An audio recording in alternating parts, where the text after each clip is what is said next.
नमस्कार दोस्तों, स्वागत है आप सभी का। और आज की वीडियो में हम बात करेंगे कि जो फोर्थ ग्रेड का डीवी होगा उसके अंदर डॉक्यूमेंट्स कौन कौन से आप रेडी रखो अभी, ताकि आपको आगे दिक्कत ना आए। तो देखो, सबसे पहले तो क्या है, ऑफलाइन चीज़ें होती थी। अभी जो प्रोसेस होगी वो ऑनलाइन होगी। एक बार ऑनलाइन आपका स्क्रूटनी फॉर्म भरा जाएगा। ठीक है। स्क्रूटनी फॉर्म क्या होता है, उसके अंदर आपको बेसिक डिटेल अपनी सारी भरनी पड़ती है, कौन कौन से डॉक्यूमेंट आपको अपलोड करने हैं उसके अंदर। और वही सारे डॉक्यूमेंट जो आप सपोज करो आपने स्क्रूटनी फॉर्म भर दिया कि भाई 10th की मार्कशीट लगानी है, करेक्टर लगाना है, एफिडेविट लगाने हैं। उसके बाद फिर आपकी ऑफलाइन डीवी की डेट आती है, तब आप वो स्क्रूटनी फॉर्म लेके जाते हो, प्लस वो सारे के सारे कागज़ लेके जाते हो। ये स्क्रूटनी फॉर्म कैसे भरोगे, ये आपने जैसे फॉर्म भरा था ना एसएसओ आईडी से, ऐसे ही ये पोर्टल ओपन होता है। एसएसओ आईडी पे जाके रिक्रूटमेंट के अंदर ही आपको स्क्रूटनी फॉर्म भरना पड़ता है। पहले ऑफलाइन होता था तो इसका फोटोकॉपी निकाल के उसको भर के तब लेके जाना पड़ता था डीवी में। अब ऑनलाइन होता है तो इसको ऑनलाइन भर के उसका प्रिंट निकाल के तब लेके जाना है डीवी में। चीज़ें वही हैं। तो देखो, इसमें एक चीज़ ध्यान रखना, इसके अंदर सारे कागज़ आपको अपलोड करने पड़ेंगे। ठीक है।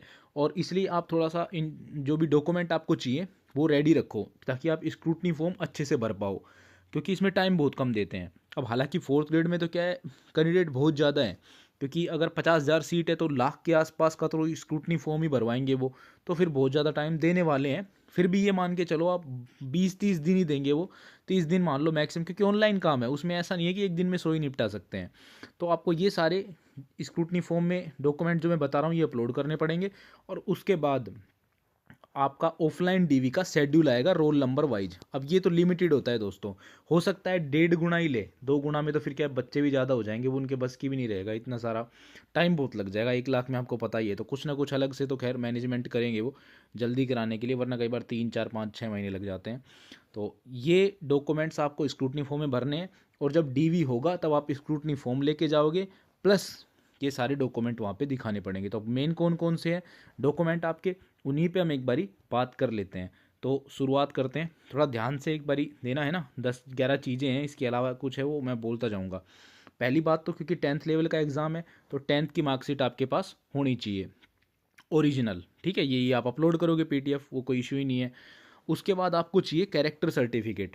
देखो, कई लोग ऐसे हैं जो 10th प्लस क्वालिफिकेशन है, 12th भी है, किसी के पास बीए भी है, किसी के पास एमए भी है।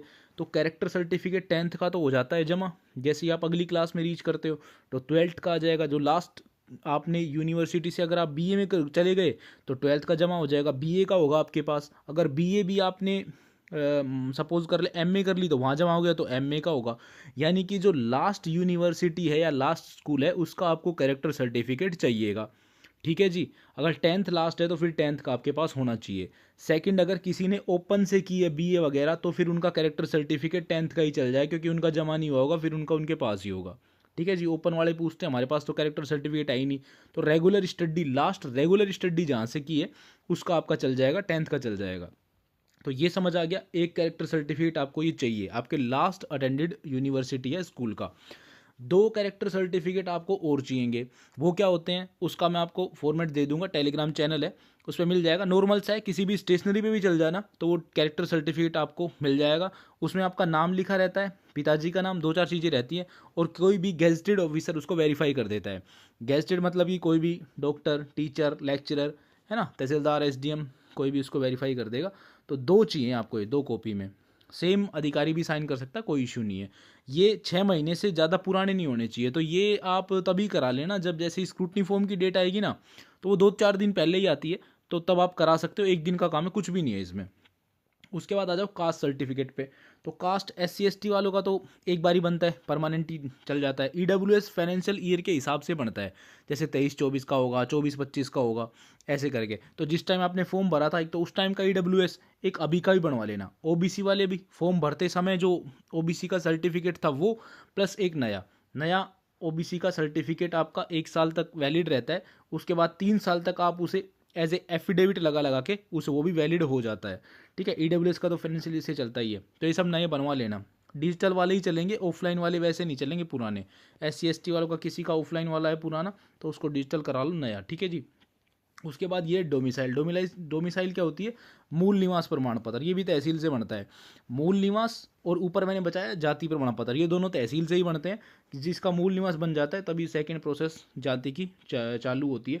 तो किसी के पास ये भी ऑफलाइन है पुराना, ये एक बार ही बनता है, ठीक है, इसमें ऐसा नहीं है बार बार चाहिए, हर साल नया चाहिए, ये परमानेंट पुराना होता है। हाँ, किसी के पास पुराना वाला है जिस पे क्योंकि अब डिजिटल साइन होते हैं, ऑफलाइन वाला होता है ना जिस पे खुद अधिकारी साइन करता था, वो नहीं है, नया बनवा लो, ठीक है, ऑनलाइन वाला बन जाएगा डिजिटल वाला। तो ये तो हर एक उसमें चाहिए आपको, ये अपलोड करने पड़ेंगे एक एक चीज़, ठीक है। बाकी पासपोर्ट साइज फोटो और ये तो नॉर्मल हो, आपको पता ही होगा। साइन वाइन वो तो जो उस टाइम किए थे वही कर देना। उसके बाद है एफिडेविट का, एक मैं आपको बता रहा हूँ एक्स्ट्रा से। देखो कई लोग ऐसे हैं जिनके मार्कशीट में नाम, जैसे मान लो उसका नाम मान लो अजय कुमार है, ठीक है जी, अजय कुमार किसी का नाम है ना। अब उसने फॉर्म भरा तो उसमें लिख दिया अजय, कईयों का होता है ऐसे, ये कुमार नहीं लगाया। कोई कह रहा है सर हमारे 10th की मार्कशीट में कुमार लग रहा है, फॉर्म में नहीं लगाया, तो उसमें आप ये एफिडेविट लगा सकते हो कि ये दोनों सेम ही आदमी है, हम दोनों, ये मेरा ही नाम है, ऐसा करके, ठीक है। वो छोटी सी चीज़ है। किसी के माता जी का नाम में ए नहीं है स्पेलिंग में, किसी में वी नहीं है, छोटी छोटी चीज़ें, पिताजी के नाम में छोटी मोटी मिस्टेक है, इस टाइप से, या कोई और भी गलती हो जाती है और जो आप जेन्युइन कैंडिडेट हो तो आप उसका एफिडेविट लगा सकते हो। वो उसमें एक अलग से अदर डॉक्यूमेंट में अपलोड करने का ऑप्शन होता है, आप अपलोड कर सकते हो। ये कईयों के साथ होगा issue. Application form SSO ID से प्रिंट निकल जाएगा, वो निकाल के रख लेना, वो चाहिएगा। एडमिट कार्ड, जो आपका 4th ग्रेड का एडमिट कार्ड है जो आपने दिया होगा वो एग्ज़ाम, वो निकाल के रख लेना, क्योंकि लिंक हटा देते हैं बाद में, फिर एडमिट कार्ड के लिए आप घूमते हो, बोर्ड के चक्कर लगाने पड़ते, कोई फ़ायदा नहीं है, फिर कोई टाइम वेस्ट ज़्यादा होता है। जिसने भी फीस में कंसेशन लिया है, 2.5 लाख का सर्टिफिकेट लगा, 2.5 लाख से कम इनकम दिखाई है, चेक कर लेना अपने एप्लीकेशन फॉर्म में, 2.5 लाख से कम दिखाई है तो इसका आपको सर्टिफिकेट चाहिएगा, वरना वो जो पैसे कंसेशन हुआ था ना वो भरने पड़ेंगे। तो ये 2.5 लाख वाला एक एक पेज का बनता है, एक 4 पेज का, तो लास्ट टाइम तो सभी ले रहे थे, बाकी 4 पेज का बनवा लेना आप, ठीक है। उसके बाद एफिडेविट मैंने ये ऊपर बता दिया, वो एक ही बात है। और एक कोई अब DV में भी लिख के देते हैं एफिडेविट, जैसे क्या है हर एक कैंडिडेट के लिए ना वो ऐसे बना के देते हैं। जैसे एक तो होता है दहेज का एफिडेविट, फॉर्मेट आता है उसका, वो दे देंगे आपको, है ना। वो हो सकता है अभी नहीं मांगे, ऑफलाइन में मांगे, या फिर अपलोड कराएंगे तो फिर वो इसका आपको फॉर्मेट देंगे। DV का नोटिफिकेशन आएगा, उसमें एक दहेज का होता है, एक धूम्रपान का होता है ना, कि मैं धूम्रपान नहीं करूँगा, नहीं करता हूँ, दहेज नहीं लूँगा, शादी करूँगा तो नहीं लूँगा, नहीं लिया है। विवाहित है विवाहित दोनों के लिए चाहिए होता है। जिसकी शादी हो रही है उसको मैरिज सर्टिफिकेट भी लगाना पड़ेगा, ठीक है जी, बनवा लेना। जिसकी शादी हो रही है मैरिज सर्टिफिकेट ज़रूर बनवा लेना, फिर वरना घूमोगे चक्कर लग जाएंगे फिर। उसके बाद ये बताई दी एफिडेविट 3-4 टाइप के आते हैं ना, वो अलग अलग होते हैं, मैंने बता दिया दहेज का, धूम्रपान का, और एक दो आते हैं वो बता देंगे, सत्यनिष्ठा का, वो हर एक भर्ती का अलग अलग होता है, वो जैसा डिमांड करेंगे वैसा आ जाएगा। उसके बाद जो कैंडिडेट बच गए स्पोर्ट्स के और PH के, तो उनका तो लिखा ही हुआ है नोटिफिकेशन में कि आप किस इससे अप्लाई करो, तो वो उसको चाहिएगा। PH 40% का चाहिएगा। PH का तो हो सकता है वापिस से SMS में जांच हो, अब से करने लग गए हैं, क्योंकि पहले बहुत फर्जीवाड़े मिले थे ऐसे स्पोर्ट्स में मिले थे। वीडियो में है तो पति का डेथ सर्टिफिकेट और मैरिज सर्टिफिकेट पहले का शायद वो चाहिएगा, और डाइवोर्सी है तो डिग्री चाहिए। मतलब वो ये कि आप जिस कैटेगरी से हो उससे संबंधित प्रूफ करने के लिए आपका जो कागज़ है वो चाहिएगा, ठीक है जी। तो ये छोटी सी चीज़ें थी, तो आगे जाके कई बार प्रॉब्लम हो जाती है, तो अभी आप इनको रेडी कर लेना, है ना। बाकी इससे संबंधित और भी कोई बात हो, पूछना हो डॉक्यूमेंट्स वगैरह का, तो वो पूछ लेना, ठीक है। और SSO से आप अपने एप्लीकेशन फॉर्म में डाउनलोड कर लेना। कोई समस्या हो कमेंट करो, टेलीग्राम चैनल ज्वाइन करो। फिर मिलते हैं आपसे किसी नई वीडियो में नए अपडेट के साथ, तब तक के लिए धन्यवाद।